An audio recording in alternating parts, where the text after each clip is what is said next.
சொல்லியிருந்தேன்னா, ஒருத்தவங்க வந்து என்கிட்ட வந்து ரொம்ப அழுதாங்க. அவங்களுக்கு வந்து முதல் குழந்தை சிசேரியன். ஸோ 2வது குழந்தை எனக்கு நார்மல் தான் வேணும். 41 வாரம் வெயிட் பண்ணியாச்சு. ரிஸ்க் எடுத்து டெலிவரி ஆகல. அவங்களுக்கு பெயின் வரல. அட்மிட் ஆகியும் பெயின் வர வைக்க முடியல. ஸோ என்னம்மா இப்போ இதில் என்ன இருக்குது? ஆல்ரெடி ஒரு செக்ஷன் பண்ணியாச்சு. இன்னொரு செக்ஷன் தானே, ஏன் ரிஸ்க் எடுக்கிறீங்க? நான்லாம் ஒரு நல்ல தாயே கிடையாது. நார்மல் டெலிவரி பண்ணலன்னா நான் ஒரு நல்ல தாய் இல்லை. அப்போ நான் ஆட்டோமேட்டிக்காக ஐ திங்க் எனக்கு எந்த வித இன்னிபிஷனும் இல்லாமல் அவங்ககிட்ட ஒரு கேள்வி கேட்டுட்டேன். ஏம்மா அப்போ 2 சிசேரியன் பண்ணி குழந்தை பெற்ற நான்லாம் என்ன பேயான்னு கேட்டேன். தாய் இல்ல பேயா? எக்ஸாக்ட்லி. நான் நார்மலோ இல்லை சிசேரியனோ, டாக்டர்ஸ் வந்து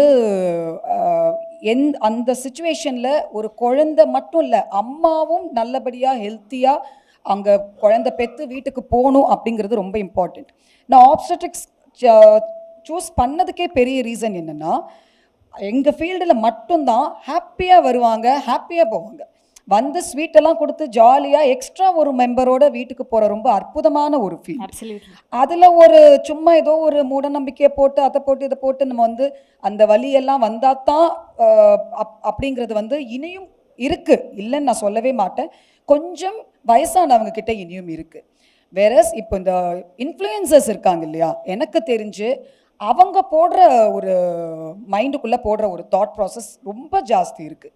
அவங்க என்ன சொல்லிடுறாங்க அப்படின்னா, இதெல்லாம் பண்ணுங்க உங்களுக்கு நார்மல் டெலிவரி ஆகும் அப்படின்னா, சிசேரியன் ஆகணும்னா ஆகித்தான் ஆகணும். நம்மளுக்கு வந்து நம்ம குழந்தை நல்லபடியாக வெளில வரணும் போது அவங்களுக்கு என்ன ஆகிடுது, ஆரம்பத்துலேருந்தே நார்மல் நார்மல் நார்மல்னு பண்ணும்போது அது இல்லைன்னா ஒரு ஏமாற்றம் வருது. ஆல்ரெடி எக்கச்சக்கமான ஹார்மோனல் இம்பேலன்ஸில் இருக்கிறவங்களுக்கு அவங்க நினச்சா மாதிரி நடக்கலை, வந்து கேட்குறவங்கெல்லாம் என்ன உனக்கு சிசேரியனா அப்படின்னு கேட்டால், சச் ஒரு மதரோட ஃபீலிங் அப்படி ஆகும்போது தே கோ இன்டு ஈவன் டிப்ரெஷன். ரெண்டுமே நல்ல டெலிவரி தான். Nobody can say that caesarean வந்து வலி இல்லாத டெலிவரி எல்லாம் கிடையாது. 5 லேயரை ஓப்பன் பண்ணி யூட்ரஸை ஓப்பன் பண்ணி பாப்பாவை வெளில எடுத்து சில டைம்ஸ் நார்மல் டெலிவரி பெயினை அனுபவித்து அதுக்கப்புறம் லாஸ்ட் ஸ்டேஜில் சிசேரியன் எடுப்போம் நம்ம. அப்போது அதுக்கப்புறம் ஒரு recovery. Both deliveries are equally difficult, both deliveries are equally godly, heavenly. And 2 type of டெலிவரிஸ்லையுமே ஒரு மதர் தான். அதில் வந்து நோ டிஃப்ரென்ஷியேஷன், எங்கேயும் டிஸ்டிங்விஷ் பண்ணி பார்க்கவே கூடாது. கெட்டம்மாலாம் கிடையாது, அம்மா தான், அவ்வளவுதான். Okay, right.